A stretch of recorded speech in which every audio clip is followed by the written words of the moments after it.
The stars above Epsilon Eridani shimmered with quiet constancy, broken only by the soft pulse of traffic lanes feeding into the sleek arc of Station Hesperia. Built as a diplomatic nexus by the Galactic Council, the station gleamed like a polished silver horseshoe against the void, delicate, arrogant, and unafraid. Its gardens bloomed with imported flora. Its halls echoed with the clipped tones of negotiations and treaties.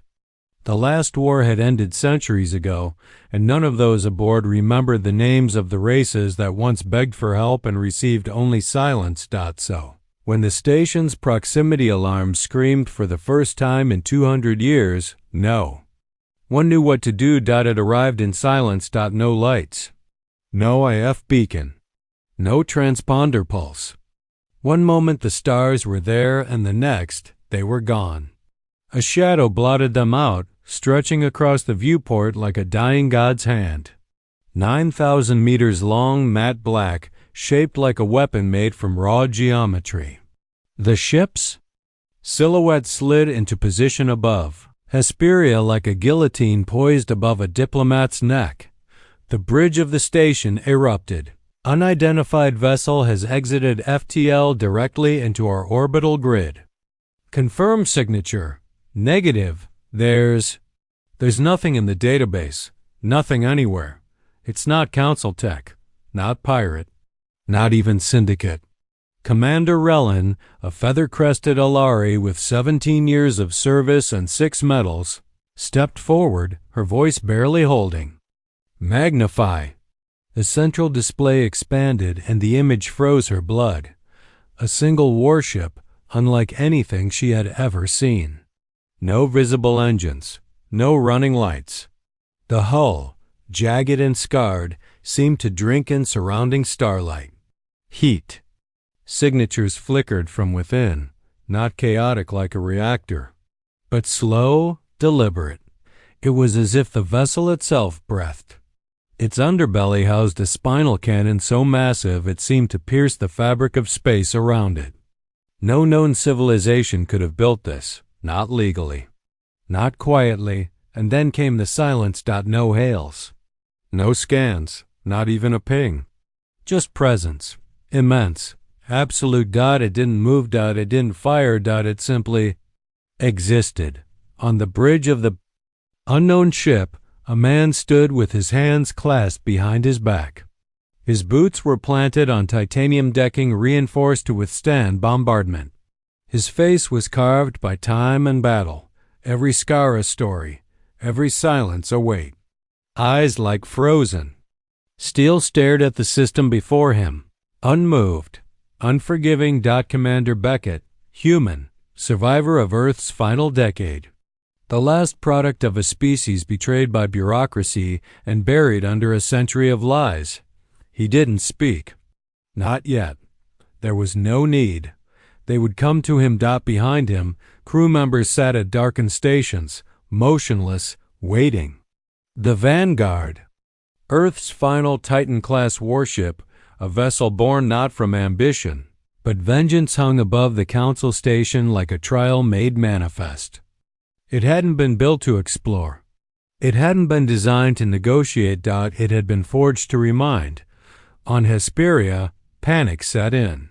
Not from an attack, there was none, but from the unknown, from the impossibility of it, from a shape no sensor could read and no protocol could address. A black budget ghost had breached reality. Admiral Thorin of the Council's first response.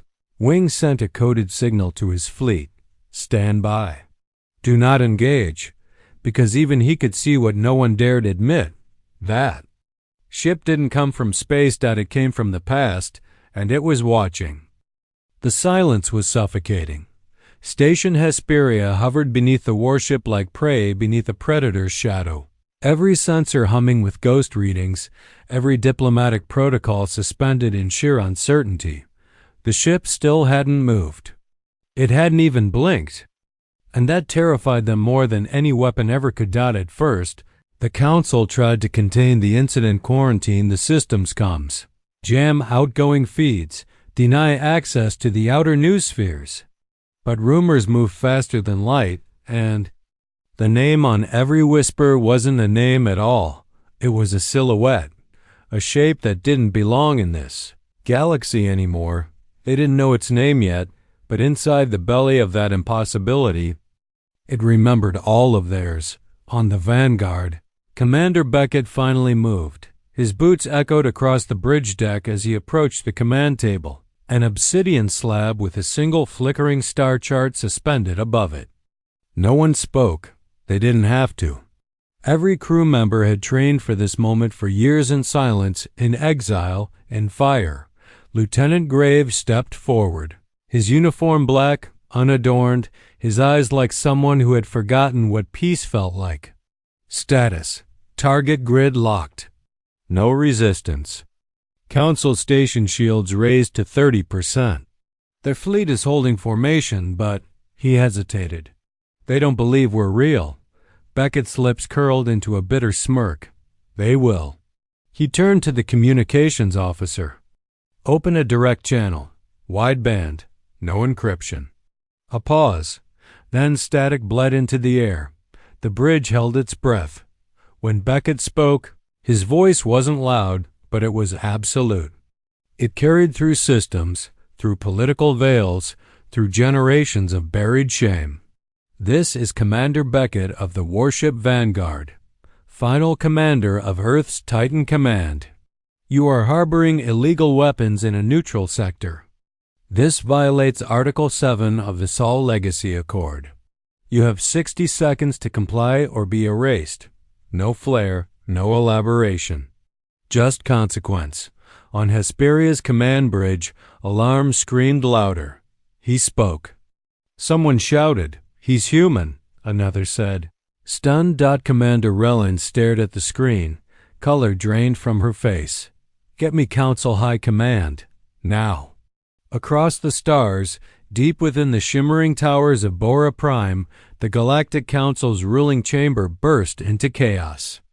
12 alien species screamed across a circular floor, each trying to speak louder than the last. Holoscreens projected the live image of the Vanguard silhouette and the raw audio of Beckett's broadcast. "He can't be human," hissed the Grecian ambassador, tentacles twitching. No known human signatures survived past Cycle 1073, barked a Makari fleet tactician. Then explain that. Chancellor Vayon finally shouted, slamming her fist against the table.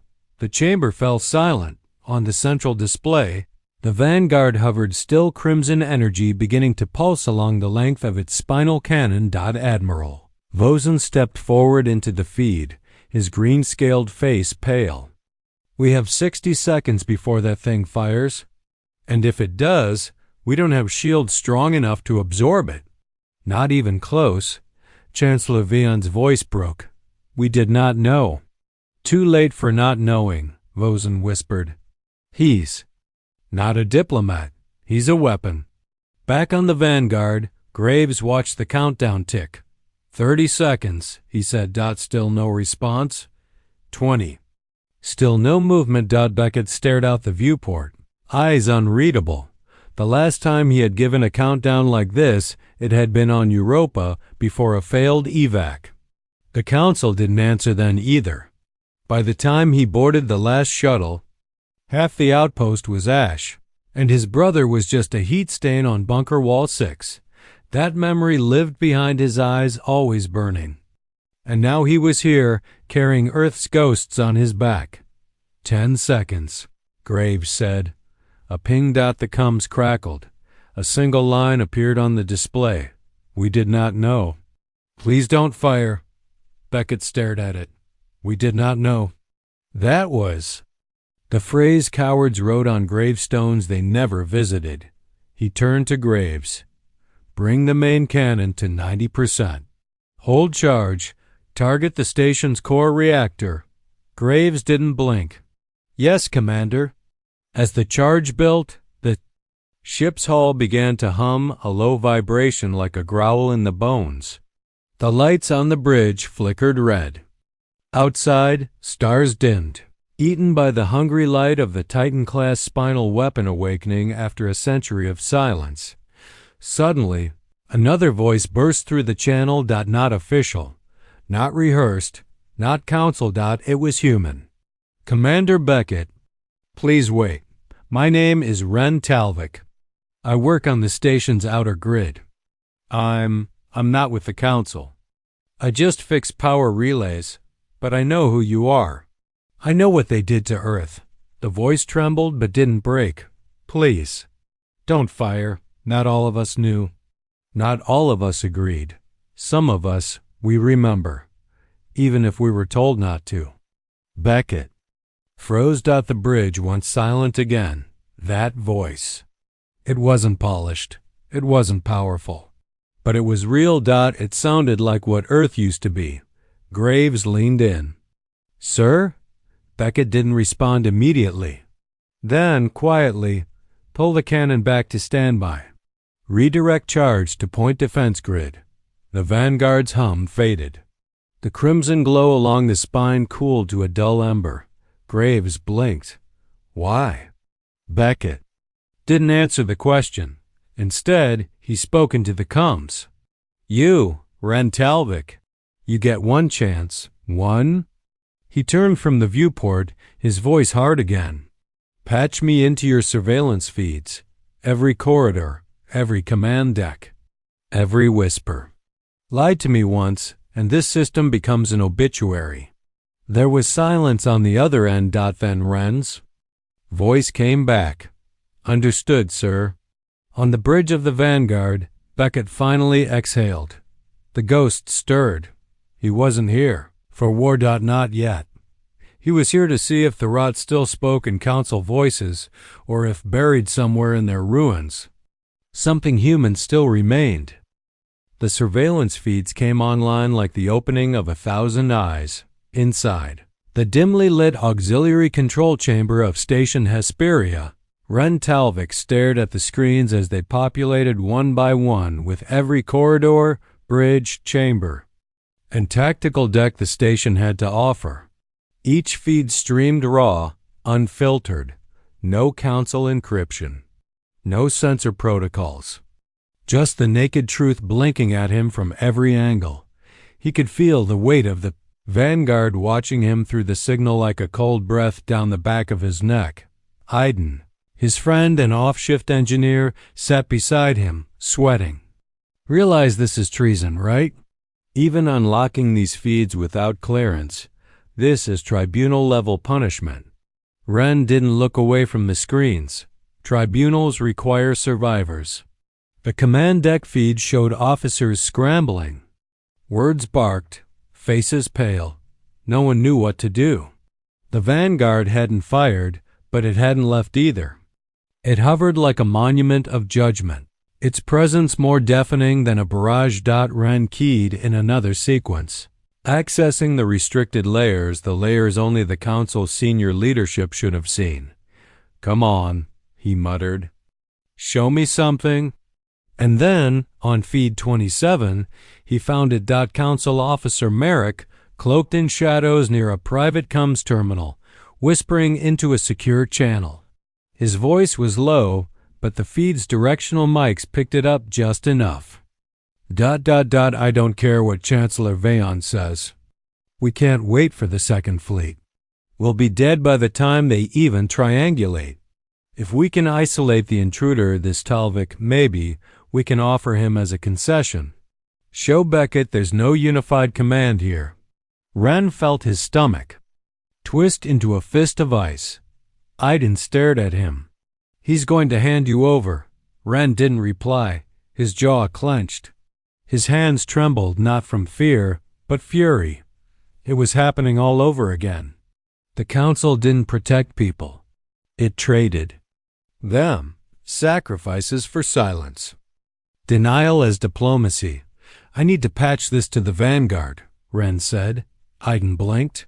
You sure? You really want them to see how deep the rot goes?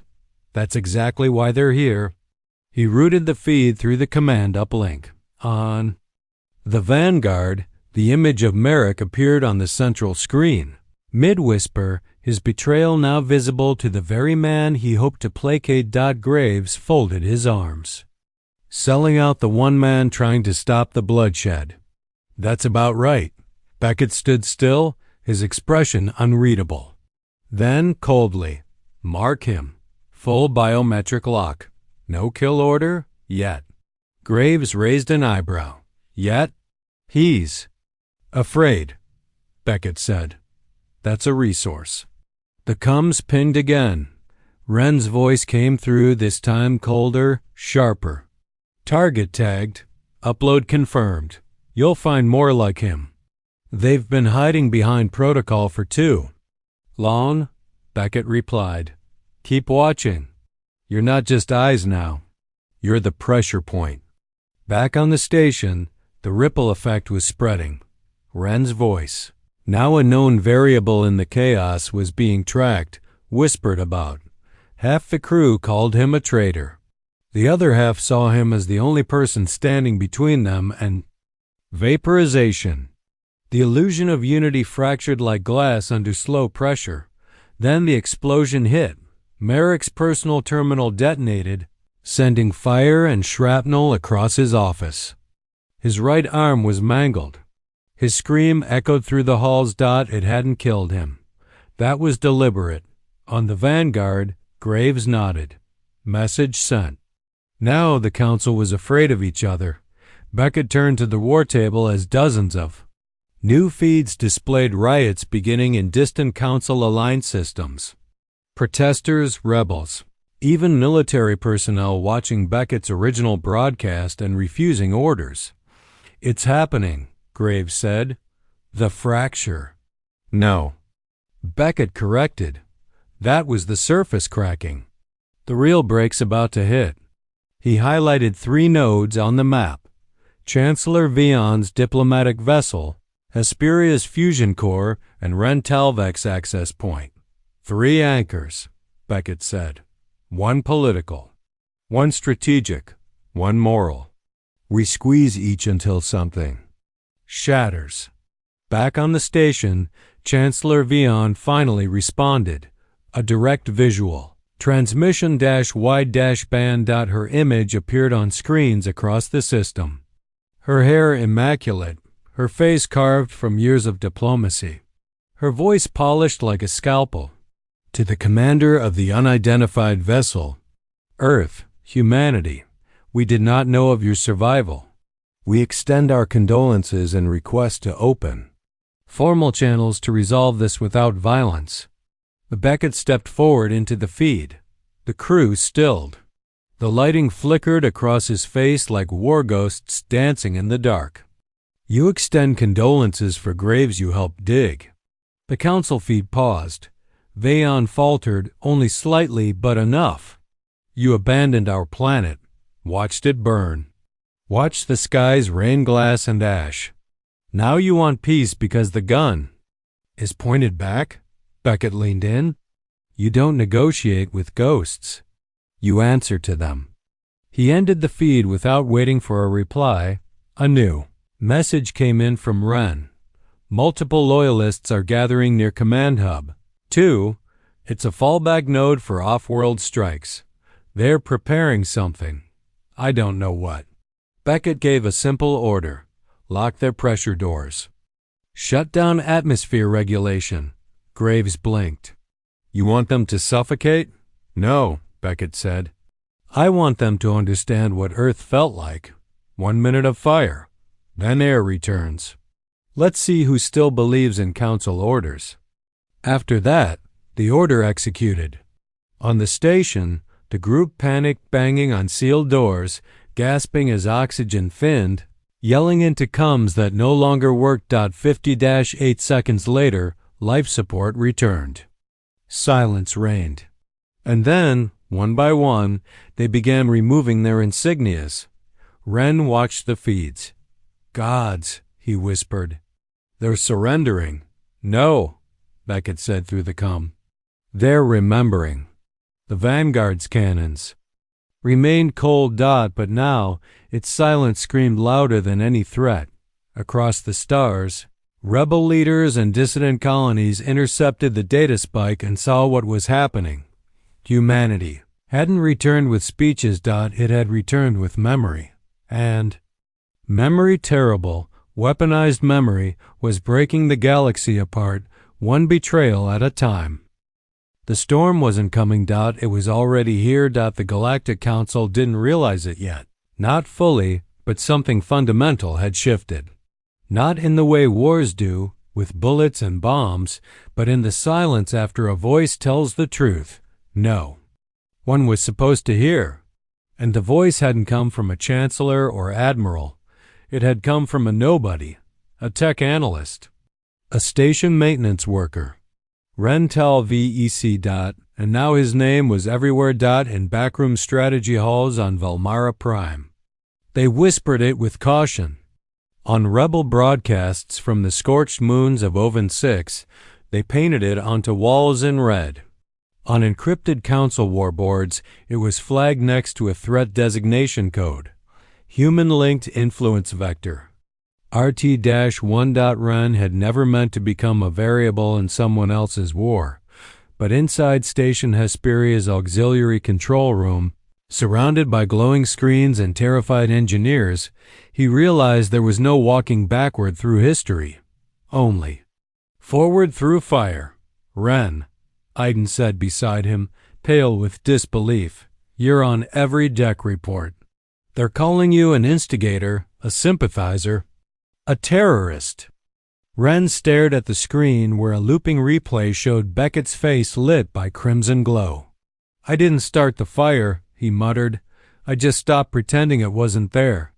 The Vanguard remained motionless outside the station, its silhouette carved against the stars.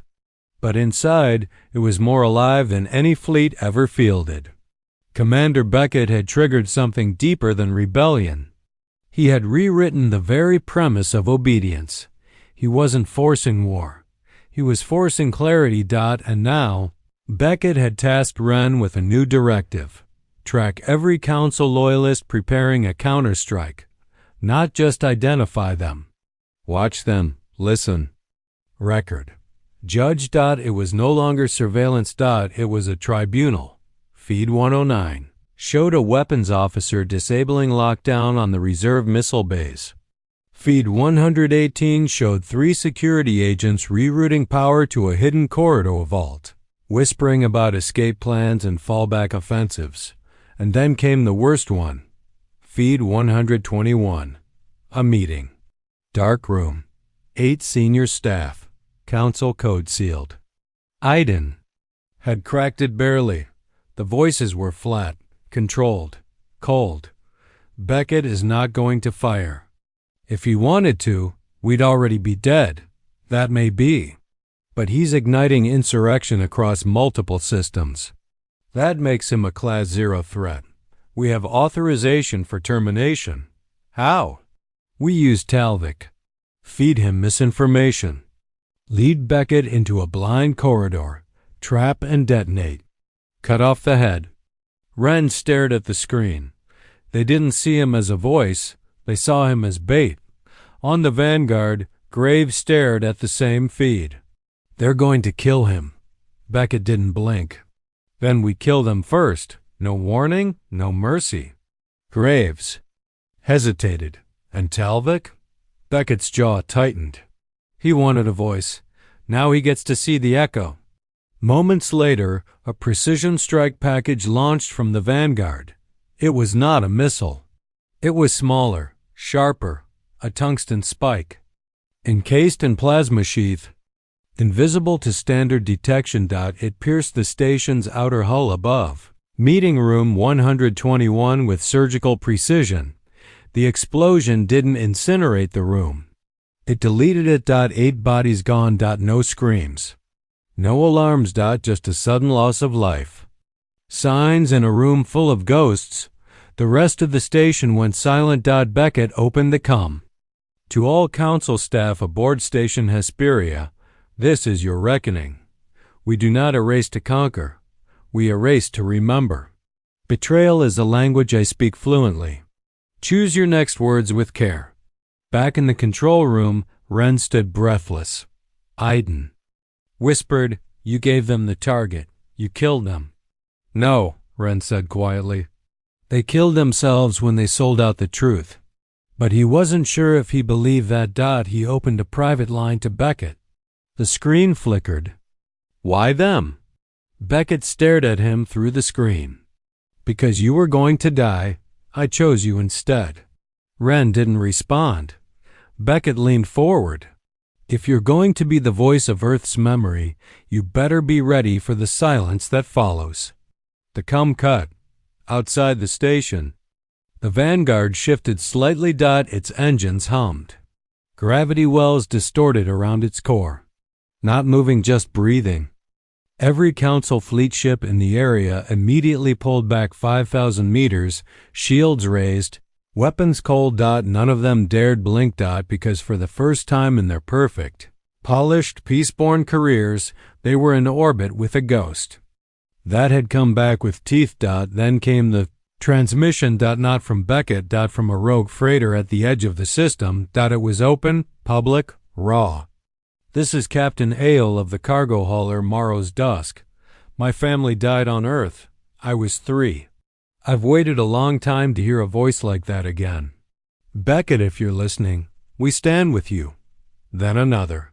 "I'm Jera from the old mining moons. My grandfather used to say Earth never died, just went quiet. You proved him right." Then another. "For Earth, for truth, for memory." One by one, ships across the system, independent, scavenger, trader, civilian, turned on their transponders and aligned their vector signatures with the Vanguard. Not military. Not organized, but allegiance. Graves turned to Beckett. "You're building something." But Beckett didn't move. "Not building," he said. "Unburying." Across the galaxy, the Council scrambled. Emergency summits, panic codes, AI security demons pulling archive files from 200 years ago, but it was too late. Beckett hadn't fired a shot, but he'd already won 1,000 hearts, and that kind of war couldn't be stopped with fleets, only with forgetting.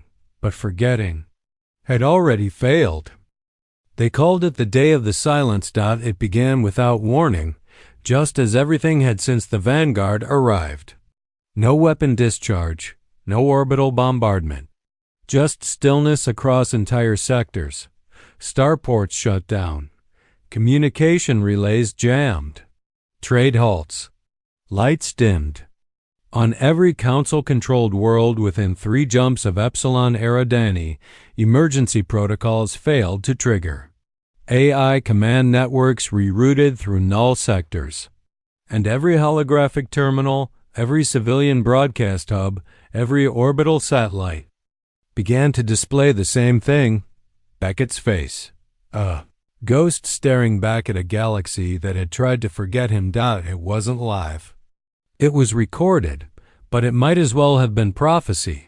You built peace on silence, not because you earned it, but because you were too afraid to hear the truth. So I brought silence back. His voice was ice over fire, calm, controlled, like a man speaking from inside the eye of the storm because he had already lived through its edges.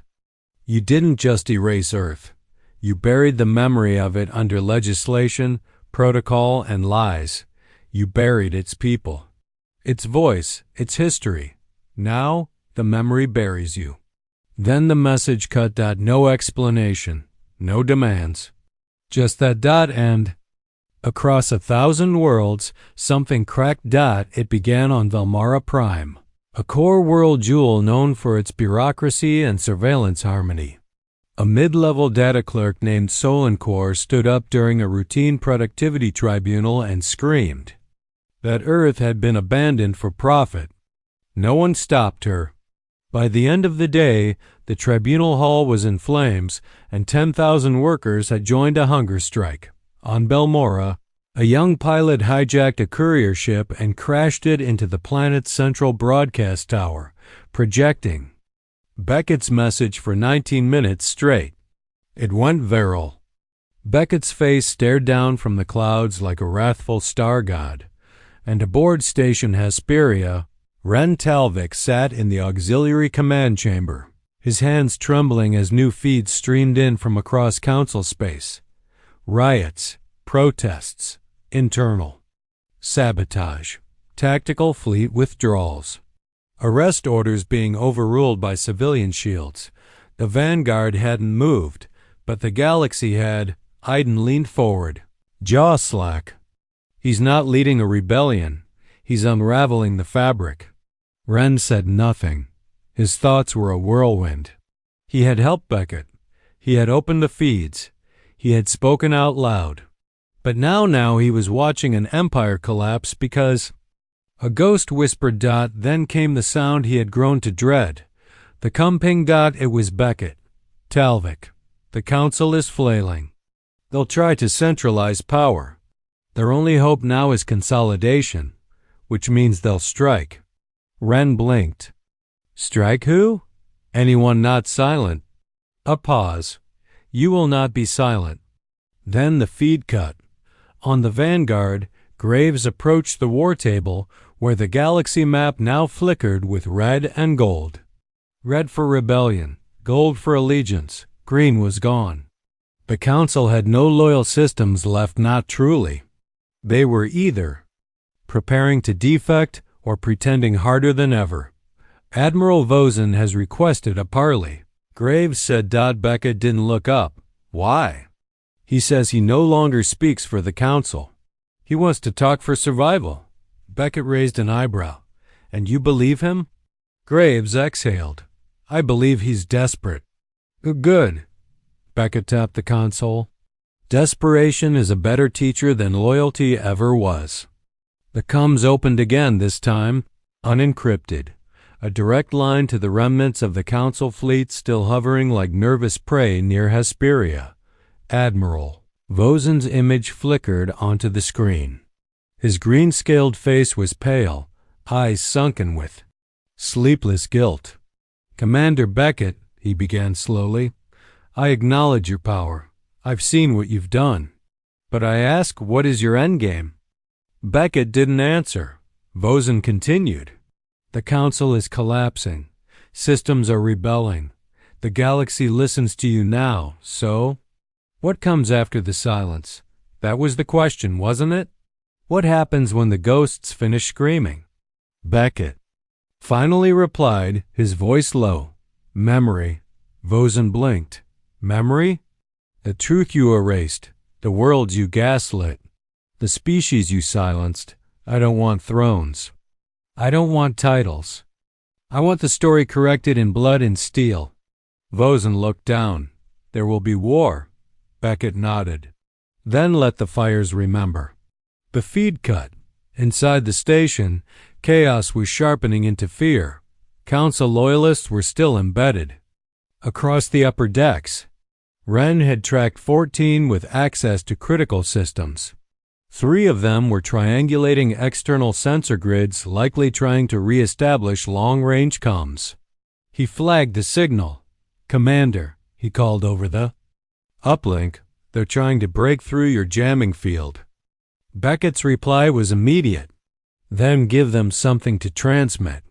10 minutes later, a sleek obsidian drone launched from the Vanguard's forward bay. It shimmered like oil against the stars, undetectable to all but the core signal satellites. Its payload was not a weapon. It was a file.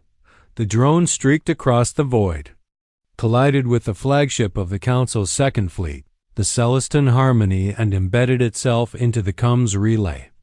The message played without warning. Beckett's voice. Over a cascade of firelit visuals, children screaming and broken bunkers, soldiers begging for evac that never came, Earth burning like a funeral pyre while Council ships watched in silence. You told your children we died because we were weak, that we tore ourselves apart. But we didn't. You let us die because we were inconvenient. Now we've returned, not to lead, not to rebuild, but to remind. In the Celestin Harmony's command chamber, Officers stood frozen as the final frame burned onto their screens. Beckett, standing on the Vanguard's bridge, cannon charged, eyes unblinking. Then the entire Council fleet broke formation. Ships scattered in every direction. Some fled. Some fired on each other. Some powered down completely. Back on the station, Ren stood breathless. "You didn't fire a shot," he whispered. "And they're tearing themselves apart." Iden shook his head. "He's not waging war. He's performing exorcism." And still the Vanguard hung in silence, like a tombstone over a forgotten sin.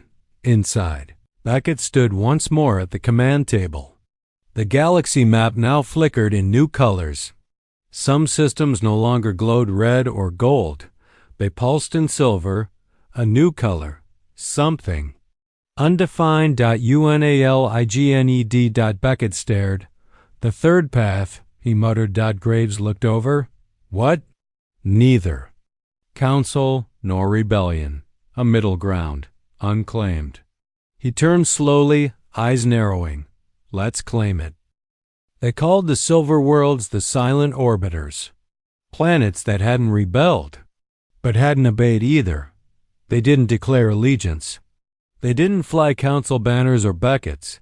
They simply powered down their comms, closed their ports, and watched as the galaxy tore itself apart. Beckett saw them first. They blinked onto his map like unclaimed chess pieces drifting across a board of fire and ash. Systems that once prided themselves on diplomacy, now cloaked in radio quiet, their leaders neither condemning nor praising, waiting to see who would fall first, who they should kneel to when the smoke cleared. Beckett knew that posture well. It was the posture of politicians right before a betrayal. On the Vanguard's bridge, Graves analyzed the data, his jaw tight.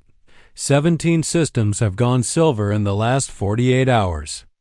That includes 2 core worlds and 3 industrial hubs. They're not running. They're just waiting. Waiting for what? Asked one of the junior officers. Graves didn't need to answer. Beckett stepped forward. For weakness. He tapped a glowing cluster near the Alarani border. One of the silver worlds, Tessari Prime, notorious for its banking guilds and neutrality pacts. They'd built their empire on arbitration and ambiguity, and now they were about to learn what? Silence cost. Beckett turned. Bring the Vanguard into low orbit. No weapons charged, no broadcast, just presence. The ship responded like a god awakening. Engines hummed. Gravity distorted. Hull plating shimmered like obsidian ice as the Vanguard broke from its geosynchronous hold above Epsilon Eridani and slid through subspace, its mass folding reality like silk as it emerged above Tessari Prime. No warning. No announcement. Just a shadow that erased the sun for 2 minutes straight. The people of Tessari flooded the streets. Council bureaucrats scrambled to activate planetary defenses that hadn't been tested in decades. Merchant guilds frantically tried to negotiate diplomatic envoys. One planetary governor even tried to broadcast a surrender protocol, but no signal got through. Beckett had jammed everything but visuals. He wanted them to see. Not hear. Not speak. Just look up and remember what consequence looked like. Inside the Vanguard, Ren Talvik stood beside Graves in the upper observatory chamber. The whole world of Tessari lay beneath them, sprawling and gleaming, peace bought with silence, built on the bones of every world that had burned while they hedged their bets. Ren's stomach twisted. "You're not going to destroy them, right?" he asked. Beckett didn't reply immediately. Then, "No." Ren blinked. "No? They haven't lied yet. They've just waited. I want to see what choice they make when there's no time left to choose." He tapped a command into the table. A small drone launched from the portside bay. It descended, slowly, deliberately, toward the capital of Tessari, its hull glowing faintly with a blinking red beacon. It wasn't a bomb. It was a key. Inside was a simple message. Beckett's voice. You have 1 hour to choose who you are. No threats. No countdown. No instructions. Just that dot, and then the feed went dead. The silence on the planet was palpable. Millions watched the drone descend. Emergency broadcasts were overridden by the transmission. Political chambers froze. Debates collapsed. Governors locked themselves in chambers. And then it happened. One by one, sectors of the capital began turning off power, not from fear, but reverence. They weren't hiding. They were bowing. Skyscrapers went dark. Hollow ads ceased. Lights across highways dimmed in a synchronized cascade, until only one building remained lit, the Planetary Archive. Inside, a lone curator stood by the ancient Earth files sealed for over 200 years under Council code. She unlocked them and uploaded them to every terminal on TESSARI. Raw footage of Earth's collapse. Beckett's broadcasts. Distress calls. The last days of the Sol Accord. The betrayal. The silence. And the Vanguards. Return. The files spread faster than anything in planetary history. By nightfall, the people of Tessari didn't raise Beckett's banner. They did something stranger. They raised Earth's. Ren watched from orbit, stunned. They're not pledging loyalty, he whispered. They're pledging memory, Beckett said, but not everyone saw it that way. In the shadows of the galactic rim, others were watching. The Alarani Syndicate, long silent, long calculating, now saw Beckett's restraint not as mercy, but as weakness. They had been patient. But patience was wearing thin. Beckett had embarrassed the Council, but he hadn't taken their power. He'd left too many systems standing. Too many planets free to choose. The Syndicate didn't believe in choices. They believed in control. So they activated Protocol Hydra. 3 assassins. No names. No faces. No allegiances. Each embedded on a separate silver world. Tasked with one directive. Eliminate Beckett's influence, starting with his voice. Ren Talvik. Back on the Vanguard.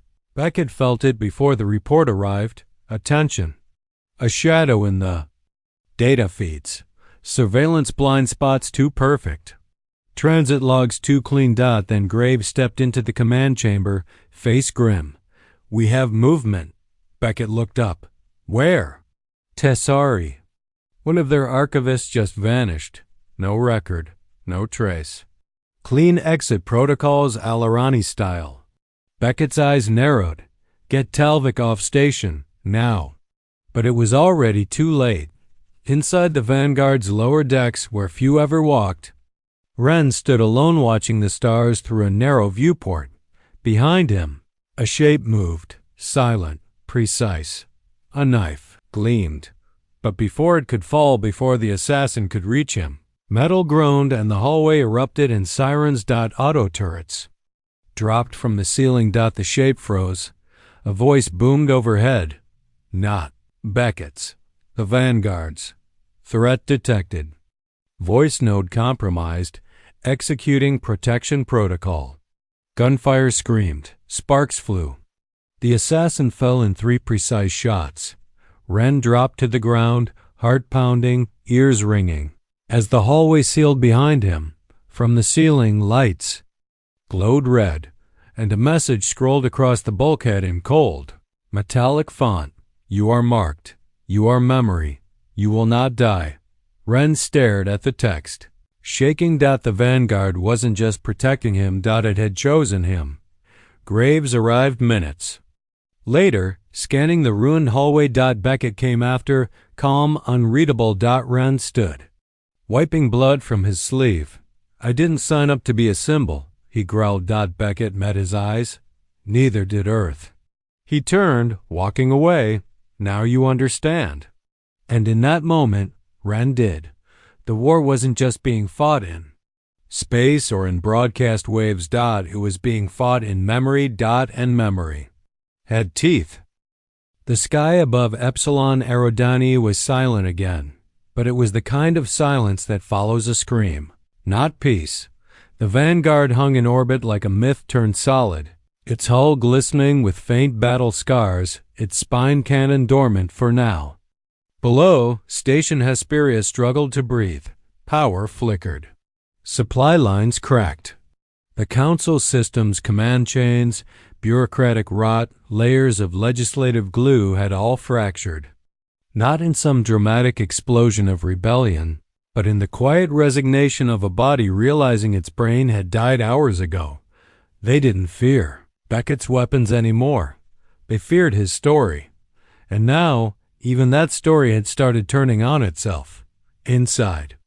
The Vanguard, red strobes pulsed across the lower decks. An alert blared through the interior.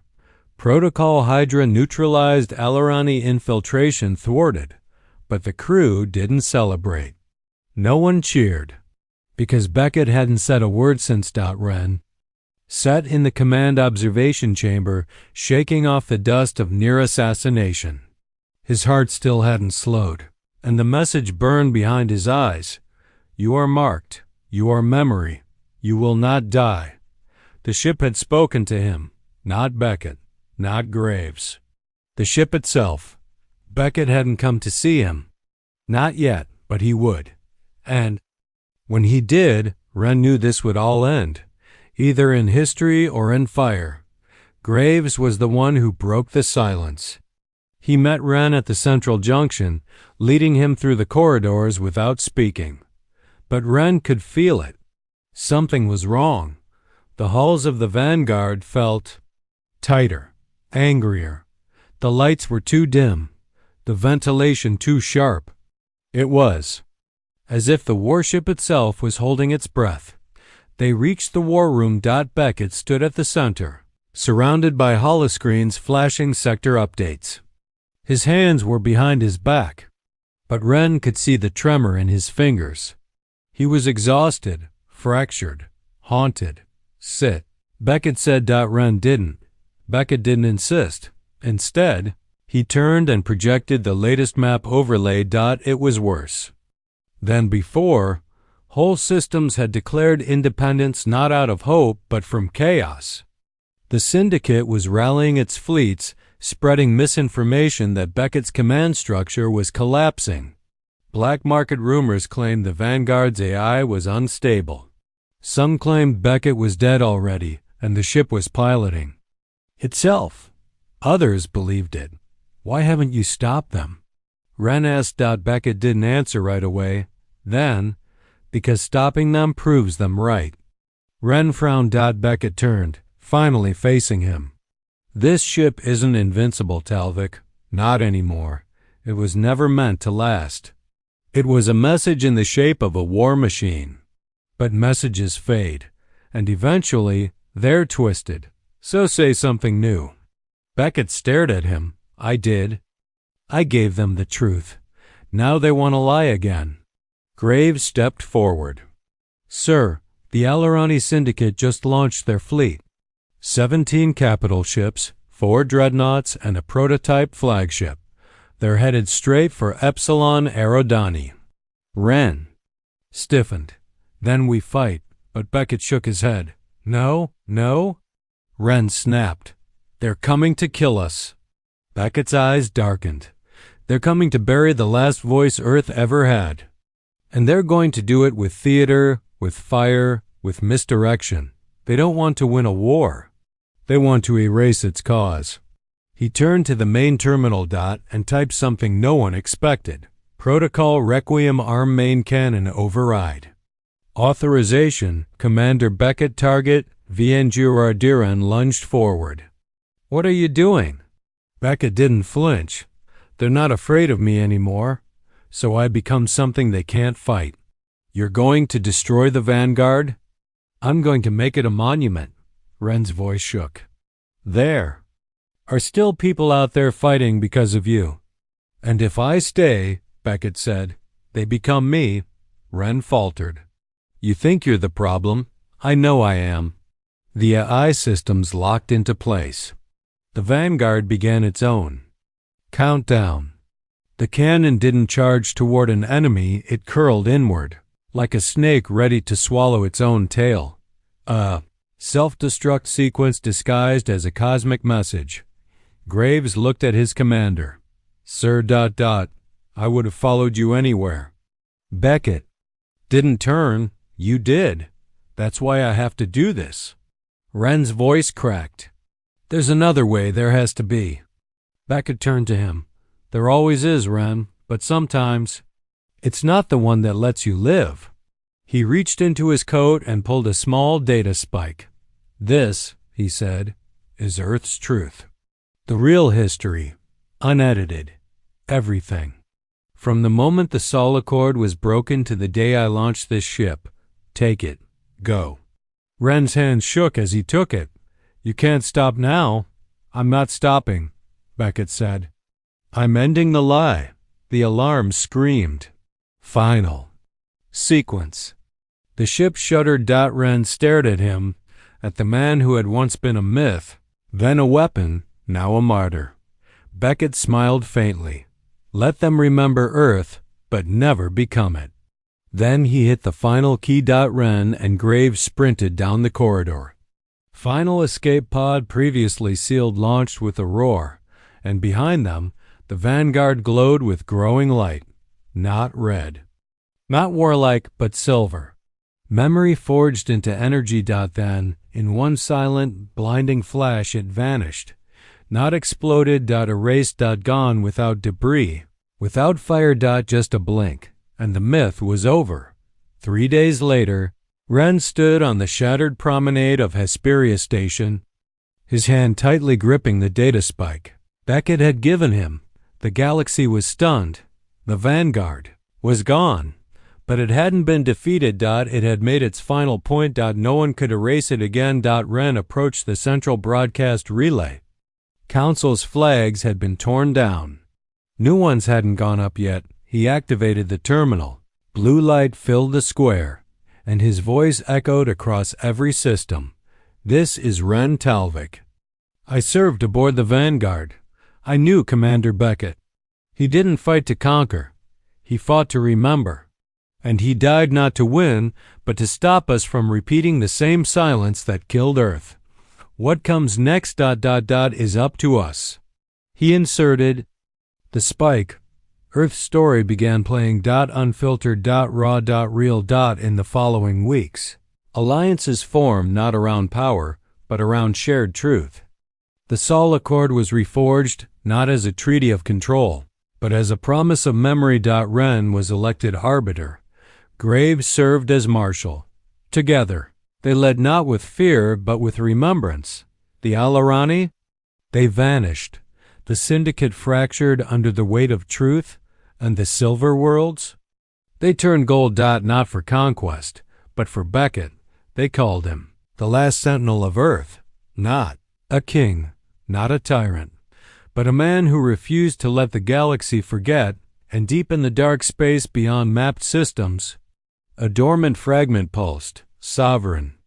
Emiamawar, why still alive? Still waiting, because some ghosts never sleep, and the stars still remember.